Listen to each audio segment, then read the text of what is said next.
रत्नागिरी जिल्ह्यातील संगमेश्वर तालुक्यातील मारळ गावी वसलेले तीर्थक्षेत्र म्हणजे मार्लेश्वर. पावसाळ्यात मार्लेश्वर कसे दिसते, धारेश्वर धबधबा कसा आहे आणि एकंदरीत मंदिराची माहिती जाणून घेणार आहोत. तर माझ्यासोबत म्हणा, हर हर मार्लेश्वर. हाय हॅलो नमस्कार मित्रांनो, आत्ता आलो आहे आम्ही मार्लेश्वरला. कोकणातला दुसरा दिवस. तर आज आम्ही मार्लेश्वर फिरणार आहोत. तुम्हाला मंदिर कसं दाखवणार आहोत. मागच्या चॅनेलवर मार्लेश्वर दाखवलं होतं, पण पावसाळ्यातलं दाखवलेलं नाही मार्लेश्वर. हे बघा, आता चढतोय आम्ही मस्तपैकी. चल. पण पावसाळ्यातलं मार्लेश्वर तुम्ही पाहिलं नसेल मे बी, सो आता तुम्हाला मार्लेश्वर पाहायला मिळणार आहे पावसाळ्यातलं. आणि पावसाळ्यातलं खूप छान दृश्य असतात, खूप भारी दिसतं मार्लेश्वर. अजून जर सप्टेंबर वगैरे म्हणजे गणपतीत वगैरे आलो ना मी, तर नक्कीच तुम्हाला पाहायला भेटेल. हो, किती छान वाटतं यार. खरंच या कोकणात असे खूप सारे मंदिरं आहेत.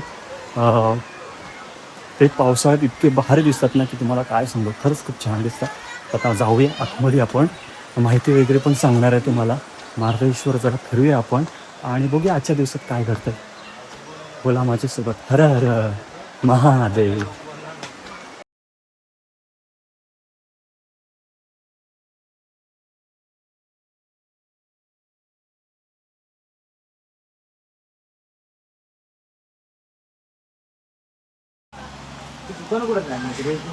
कुठली? हे बघ, हे सरबत वगैरे घ्यायचं.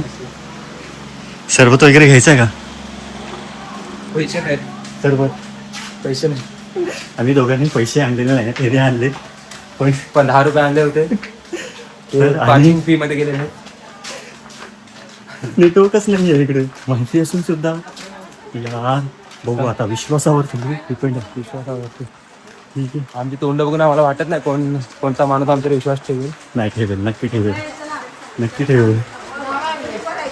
पण तुम्ही पण जर विश्वास ठेवत असाल माझ्यावर तर नक्की चॅनल सबस्क्राईब करा आणि पैसे पाठवा. ठीक आहे, बघूया काय घडतं. कोकणातील सह्याद्रीच्या कुशीत आणि निसर्गमय ठिकाणी श्री क्षेत्र मार्लेश्वर मंदिर वसलेले आहे. मारळचा देव म्हणजेच मारळ आणि ईश्वर मिळून मार्लेश्वर असे नाव पडले असावे. गुहेत प्रवेश केल्यावर एक मार्लेश्वराची आणि दुसरी मल्लिकार्जुनाची अशा 2 स्वयंभू शिवपिंडांचे दर्शन होते. मल्लिकार्जुन हा मोठा भाऊ असल्याचे मानले जाते. मकर संक्रांतीला मार्लेश्वर हा वर आणि गिरजाई देवीस वधू समजून लग्न लाविले जाते. हा सोहळा पाहण्यासाठी हजारो भाविक गर्दी करतात.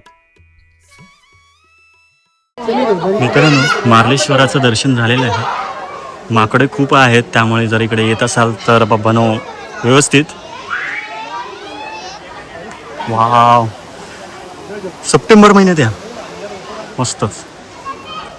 म्हणजे पहिला पाऊस पडून वगैरे गेला असेल ना, तेव्हा या, किंवा नंतर या. जास्त पाऊस पडत असेल तेव्हा या, नंतर पाऊस पडून गेल्यानंतर, बरोबर ना, तेव्हा मस्त एकदम दिसेल, भारी. छोटू बघा, छोटू आहे बघा, छोटू उतरायचा ट्राय करतोय.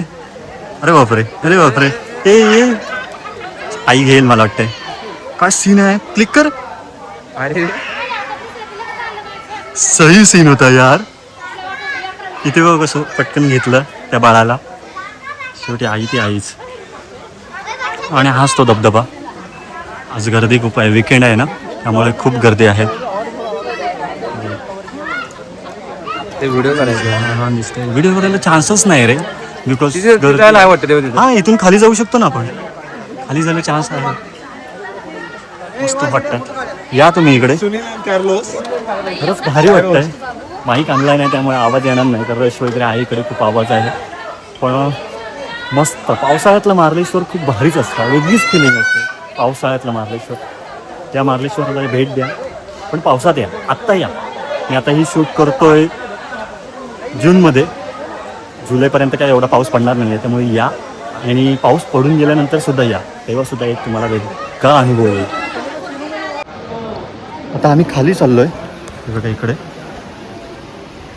मागच्या वेळेस जायला मिळालं होतं, पण पाणी एवढं नितळ दिसतं ना, खूप छान पाणी दिसतं, एकदम स्वच्छ पाणी दिसतं. श्री वेताळ प्रसन्नाची इथे मूर्ती आहे. इकडून जाऊन देत नाहीत कारण पावसाळ्यात खूप पाणी भरतं आणि तुम्ही सुद्धा पावसाळ्यात वगैरे जाऊ नका. पावसाळ्यात धारेश्वर धबधबा पर्यटकांचे प्रमुख आकर्षण ठरते. इथे येण्यासाठी ST बसेस उपलब्ध आहेत. देवरुखपासून अवघ्या 20 किलोमीटर अंतरावर वसलेल्या तीर्थक्षेत्राला अवश्य भेट द्या. मंदिराचं दर्शन घेऊन झालेलं आहे. तिथला परिसरसुद्धा तुम्हाला दाखवला, माहितीसुद्धा सांगितलेली आहे. पावसाळ्यातला खरंच खूप छान वाटतो परिसर, पाहण्यासारखा आहे. तुम्ही या मार्लेश्वर मंदिराला भेट द्या. तर आता चाललो आहे आम्ही घरी देवरुखला. पण इथे सुद्धा एक किलोमीटर असेल ना ते, 2 किलोमीटर आहे. येताना तुम्हाला लागेल आद्य मार्लेश्वर म्हणून लागतं. पहिले तिकडे दर्शन घ्या. आता आम्ही जाताना दर्शन घेऊ. तुम्ही येताना पहिलं ते दर्शन घ्या, मग मार्लेश्वराचं दर्शन घ्या. त्यामुळे जरासुद्धा स्किप करू नका. ते सुद्धा आद्य मार्लेश्वर आहे मंदिर, ते सुद्धा तुम्हाला पाहता येईल.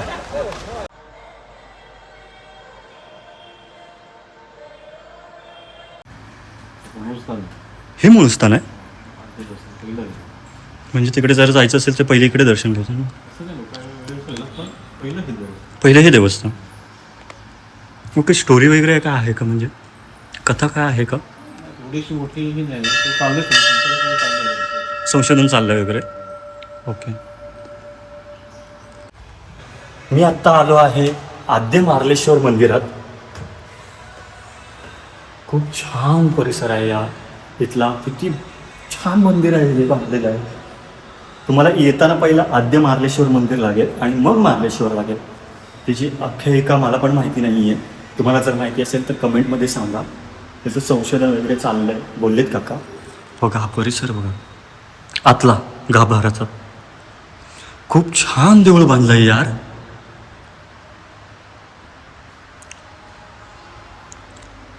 बघत राहावं असं वाटतंय.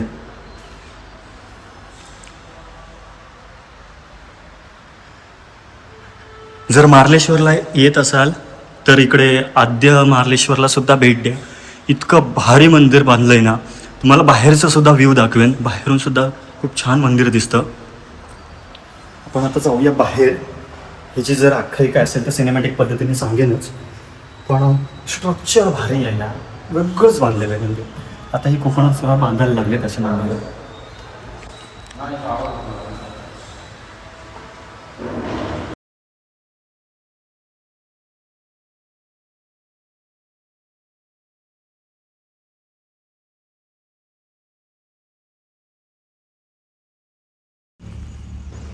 मार्लेश्वराचं दर्शन घेतलं.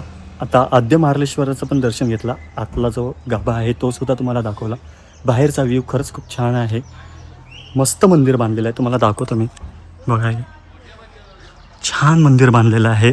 तुम्ही जर मार्लेश्वरला येत असाल तर डाव्या बाजूला तुम्हाला हे मंदिर लागेल, आद्य मार्लेश्वर अंगवली. तर इथे दर्शन घेऊन मग मार्लेश्वरला गेलात तरी चालेल. छान भारी वाटतंय. हे दीपस्तंभ आहे, खरंच भारी वाटतंय. मार्लेश्वरला या सुद्धा मंदिराला भेट द्या. कारण बरेच जणांना मार्लेश्वर वगैरे माहिती आहे, पण हे मंदिर नाही माहिती आहे. म्हणजे माहिती असेल पण भेट वगैरे दिली नसेल. आणि ही कमान आहे ना, या कमानीतून म्हणजे मस्त गार वाटतं, एकदम भारी वाटतं. तर काय स्ट्रक्चर आहे, बांधकाम आहे, मला सुद्धा नाही माहिती आहे. इथून लांबून बघा किती मंदिर छान दिसतंय, भारी वाटतंय. तर मित्रांनो, दुसरा सुद्धा व्लॉग येणार आहे मार्लेश्वर आणि आद्य मार्लेश्वर. हे व्लॉग कसा वाटला, ही व्हिडिओ कशी वाटली कमेंट करून सांगायचं आहे तुम्हाला. चॅनलवर नवीन असेल तर चॅनल सबस्क्राईब करायला विसरू नका. आधीच सबस्क्राईब केलं असेल तर शेअर करायला विसरू नका. आणि मार्लेश्वरचं, देवरुखचं, आंबवचं जर कोणी असेल तर कमेंट करा. भेटूया अशाच एका व्लॉगसह, व्हिडिओसह. काळजी घ्या, सुरक्षित राहा. बाय.